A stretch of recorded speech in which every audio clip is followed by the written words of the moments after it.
this is Manindrago from Batam. I love listening to Gold FM, only the classic hits. I'm Sela Sadakau from Coca Cola. I only listen to Gold FM, only the classic hits.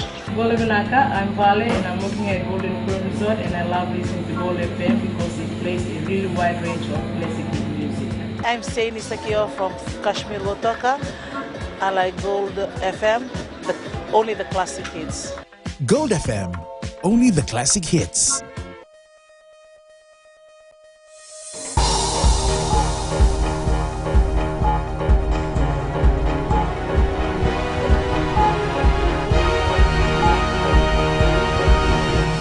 Good evening, I'm Jackie Spade. This is FBC News. Tonight, Attorney General tells police officers to enforce anti-domestic violence laws. Employment Ministry to hire people to look after the welfare of seasonal workers.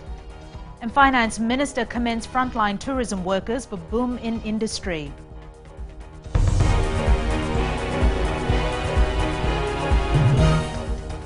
Domestic violence is a public issue and it must be dealt with publicly. This was highlighted by Attorney General Ayaz Said Qayyum at the closing of the Western Office's workshop on violence against women in Nandi. Akusita Thale reports.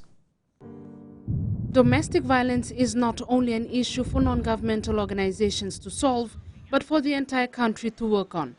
Attorney General Ayaz Said Qayyum says many have an attitude of pushing this problem onto other organizations. This problem of domestic violence and sexual abuse is everybody's problem. It has a commercial implication, it has a moral implication, it has a criminal implication, it has an ethical implication also. It has a religious implication too. Said Qayyum says it must never be dealt with behind closed doors or through reconciliation because it gives perpetrators the impression that they can get away with it. Whatever it is, the fact is we need to deal with it. And we need to raise a sort of moral high ground, but also you need to be able to implement the law fully.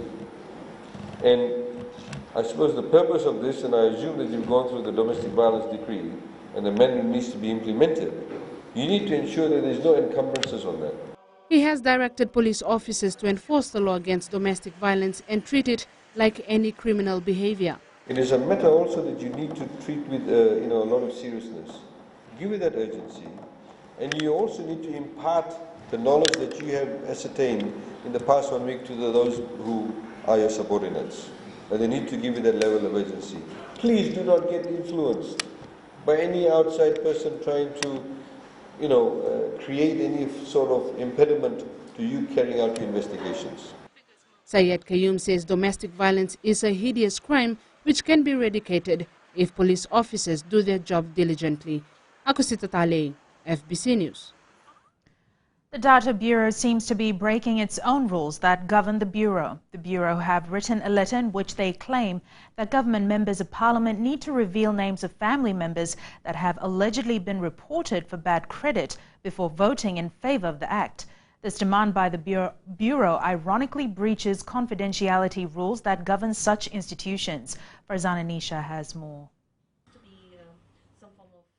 Finance Minister Ayaz Said Qayyum says it's precisely this type of confidentiality breaches that the Fair Reporting of Credit Act wants to avoid. Now, that type of information should not be available to anybody.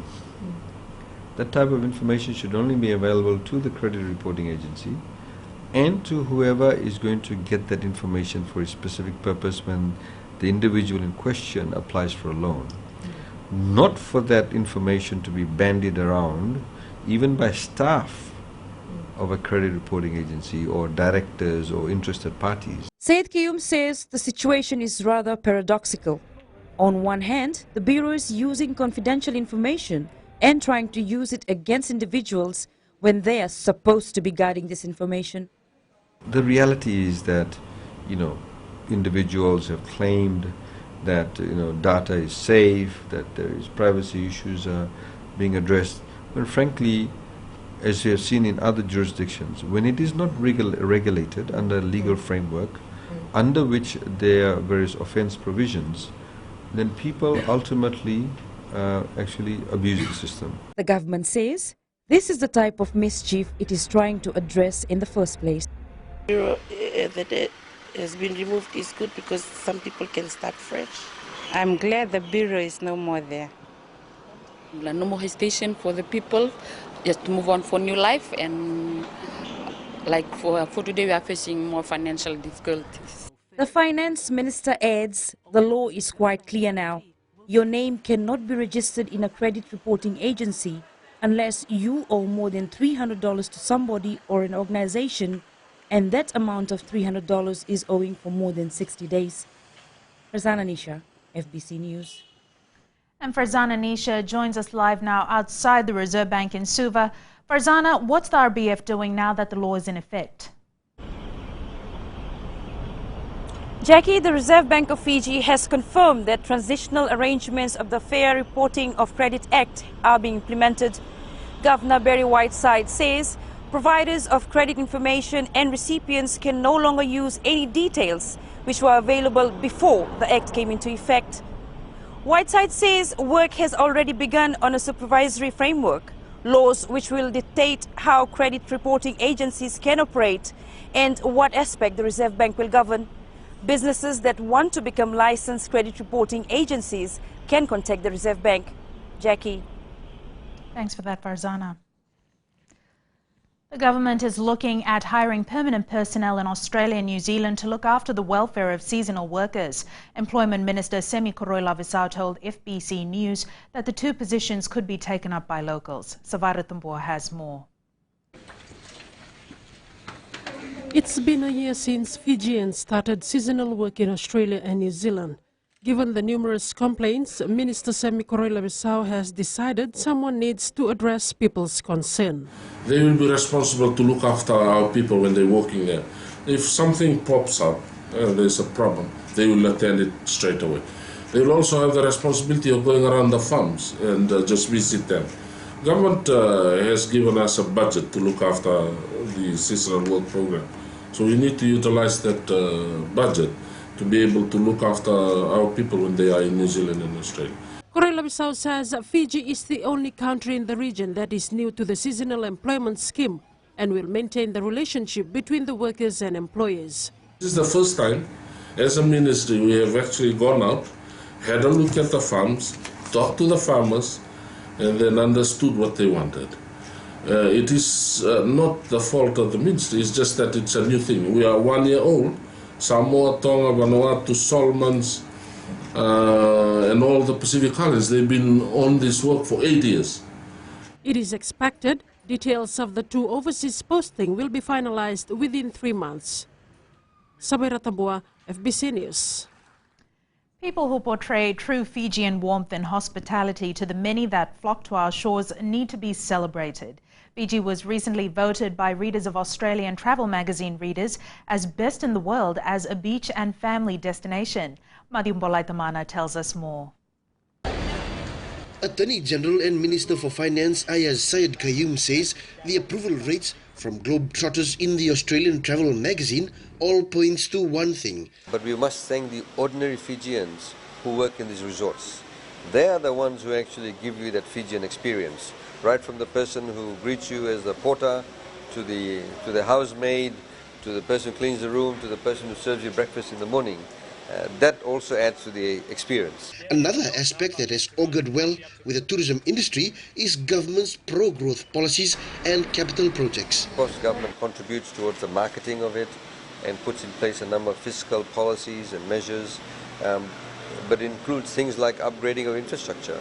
Your better roads, better access to electricity, water. Syed Qayyum also says that the tourism industry stakeholders' recent move to moot for changes in the current tax and levies regime is also something the state will review ahead of the national budget announcement in August. If you look at the fact that they pay only 20% corporate tax rate, in fact many hotels don't pay taxes because of the slip provisions we've had. For years they haven't paid that. So I think they should not necessarily just say, oh, it's because of the taxes the price have gone up. The prices themselves are very expensive in the first place. I'm not saying all the hotels are doing it, but a number of hotels are doing that. So the cost base of that price is actually quite expensive. Meanwhile, the Fiji tourism brand continues to fly high at this week's Australian Tourism Exchange. This follows vigorous marketing at the Fiji Tourism and South Pacific Tourism Organisation exchanges in the last fortnight. Madhimbole Tamara, FBC News. Coming up on FBC News, rape and murder accused pleads not guilty. And a mortar group to build a 20-acre shopping complex.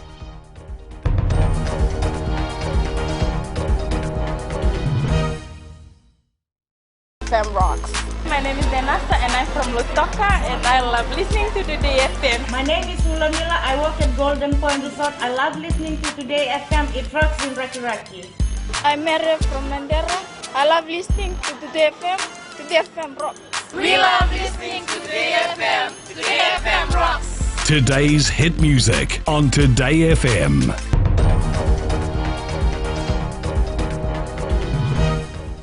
Welcome back. This is FBC News. A 39-year-old Dumba man facing 24 counts of abduction, rape, indecent assault and murder pleaded not guilty in court today. Choso Dolonaundolu faces 10 counts of abduction, 12 counts of rape and 1 count each of indecent assault and murder. The alleged offences took place from 1998 to 2016. The last alleged victim was a 14-year-old Dumba girl who was raped and murdered in March. The case will be recalled next Friday. Research has shown that 50 tonnes of topsoil erodes per hectare each year. The Ministry of Agriculture says this is a concern and they're looking at ways to minimise erosion. Ali Kimbia has the details. Findings from the Ministry of Agriculture's research reveals that valuable soil normally washes away due to steep land agriculture practices, or otherwise known as farming on the hills. Steep land agricultural practices such as steep land sugarcane and ginger production are not sustainable.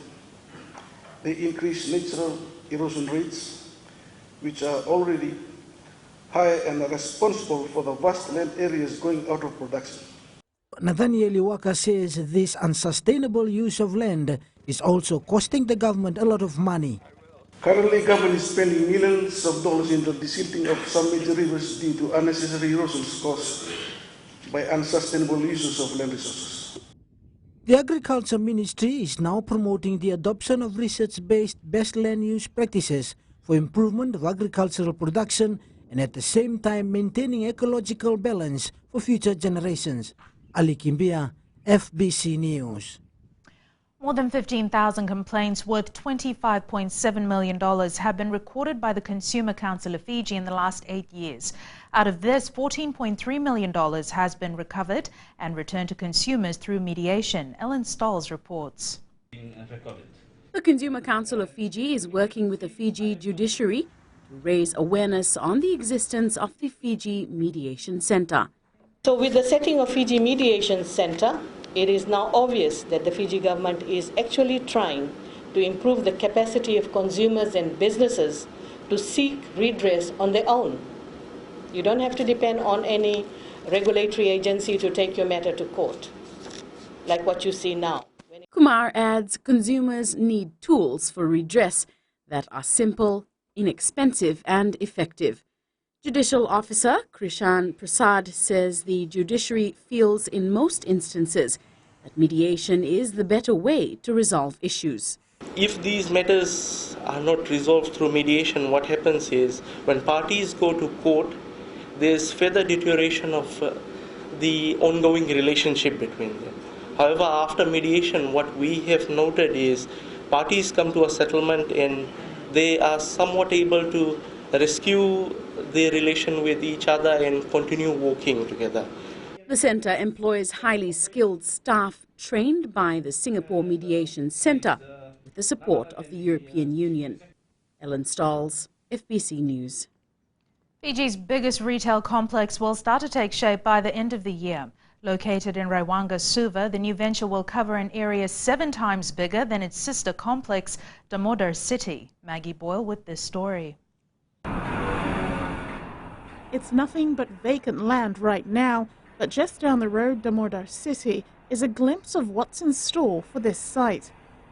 There is a name that's already finalized. There's a logos already designed. We've been launching. That'll be done by hopefully end of the year. We've just finalized the master plan for that, and teams are being appointed, in the progress of being appointed. We would have a formal launching for the product by end of this year. Damorda Group CEO Div Damorda says the retail business is bustling here, and the next phase for the Raiwanga development will set a new benchmark in consumer experience. But just to give you an idea, Damo City is just 3 acres, and that is 21. It's quite massive. Damorda wouldn't reveal how much they'll be spending on the new complex, but just to give you an indication, it's estimated that the Damorda City complex cost $30 million to build. Maggie Boyle, FBC News. 27 Fijian members of emergency response teams have concluded 3 days of advanced disaster preparedness training. Participants from the National Fire Authority, Police, St. John Ambulance, the RFMF and medical personnel have been put through practical exercises on how best to handle major incidents of mass casualties. Lautoka nurse Mamatuki Sosefo says the training goes beyond emergency response.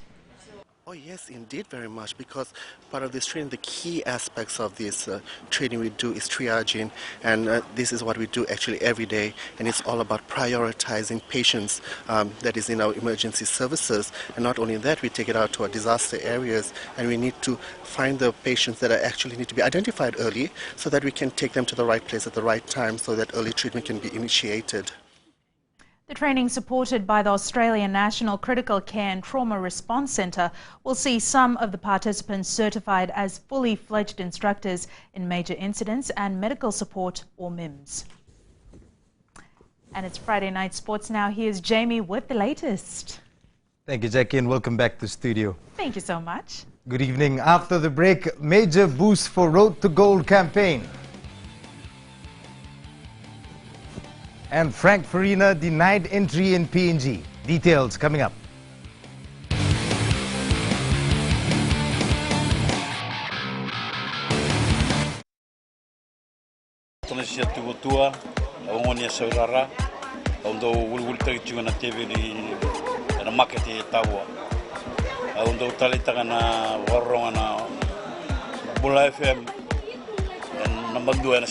Pula mana Fiji, nada ko plasio materi, ngon mai na bulu tabiuni, au satu ko nanti, antu talita ina warongo ena Bula FM. Bula FM number 2 en seri.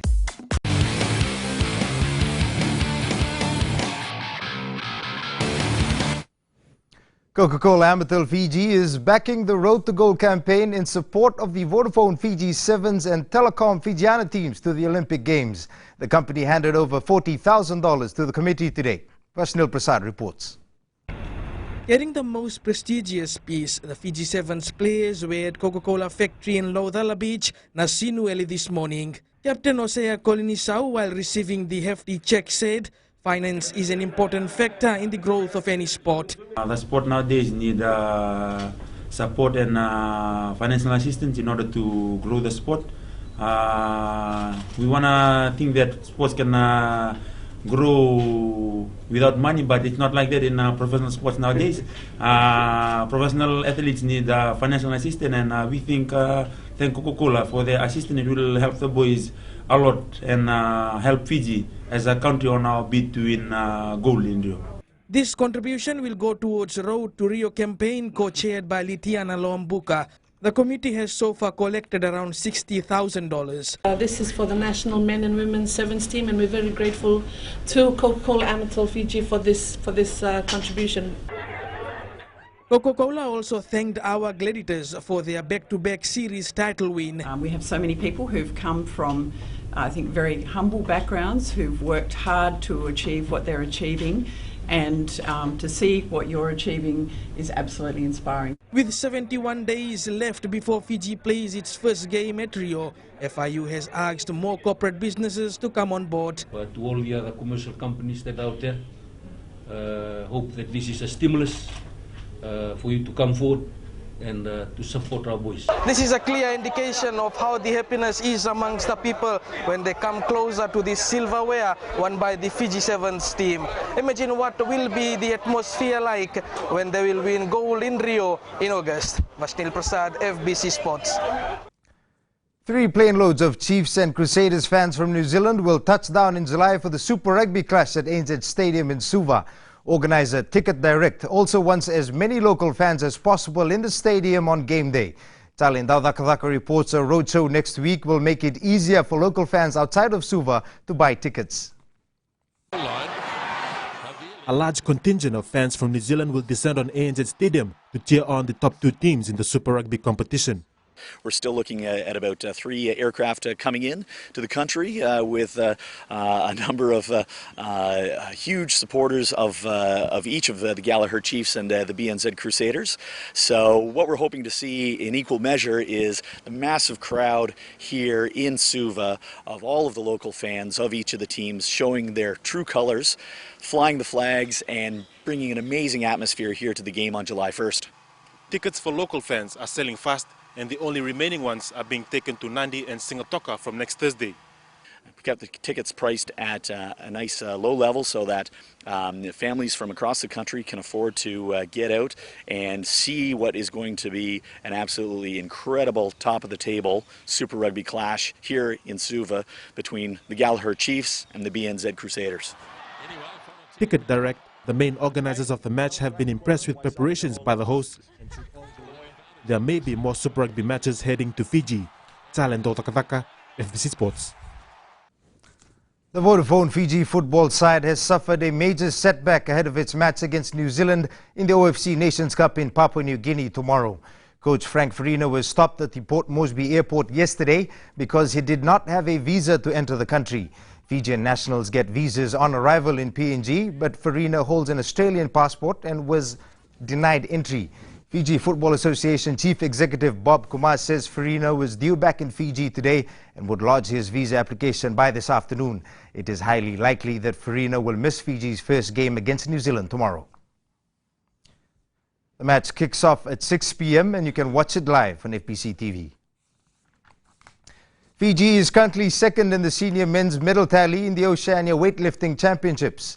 Fiji has 1 gold and a silver after day 4 of competition.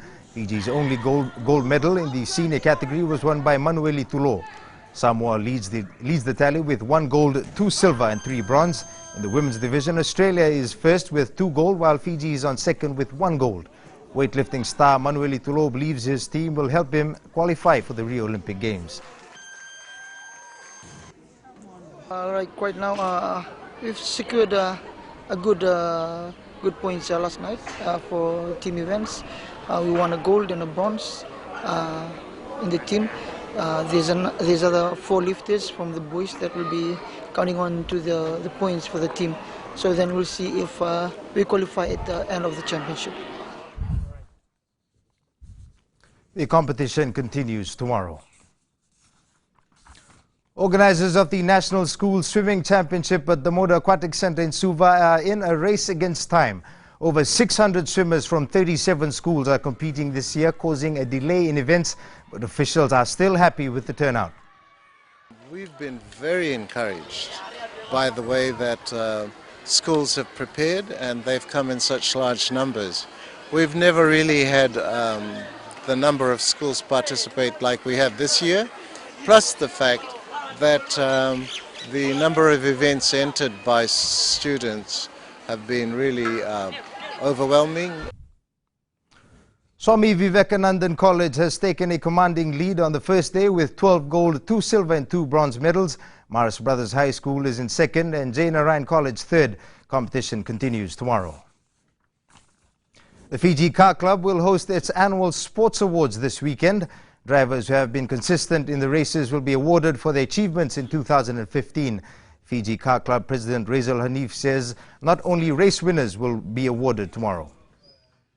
We had to postpone the one that we had initially planned for in March because of Cyclone Winston. But nonetheless, it's all looking good.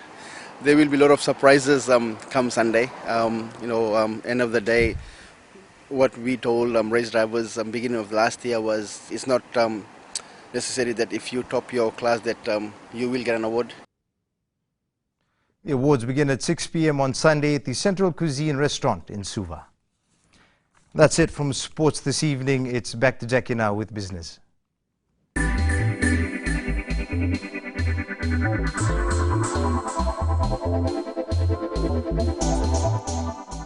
Thousands of ANZ Bank customers who are also users of Vodafone Fiji will now be able to access the bank's internet platform and website for free.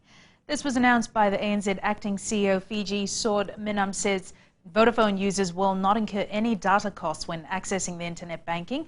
Minam adds customers will be able to access fast, convenient and secure online banking services from the comfort of their homes or anywhere from their handheld mobile devices and tablets. Anyone who has a Vodafone service available and is signed up for internet banking can actually go on to the ANZ.com.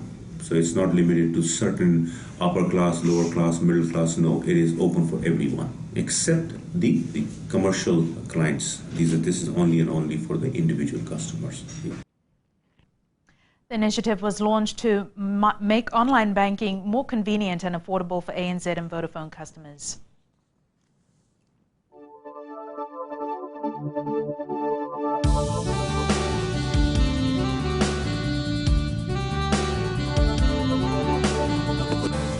It was another bright and sunny day with few clouds in a clear blue sky. Temperatures were about the same everywhere. Lambasa was the warmest at 33 degrees, whereas Lautoka got up to 30, while the rest of the centres were in the high 20s. Tomorrow should be much like today, sunny, some clouds and just a slim chance of showers in eastern areas. The further outlook is looking ahead to Sunday and its comfortable conditions will continue. At sea, southeast winds 10 to 15 knots with moderate swells. Recapping the main stories for tonight, Attorney General Ayaz Said Qayyum tells police officers to stop anti-domestic violence. Tourism frontline workers commended to helping the industry thrive. And man accused of rape and a murder in Dumba has pleaded not guilty in court. For these stories and others, you can tune in daily to our sister radio station Gold FM. On to our poll question this week, we are asking: is salt intake becoming a major health concern? To answer, visit our FBC website. Send us newsworthy pictures and videos on email citizenseyes@fbc.com.fj or share it with us via Facebook page FBC News. And if you're on Twitter, follow and tweet us your news tips at FBC_news or simply hashtag FBC News. You've been watching FBC News. I'm Jackie Spate. Good night.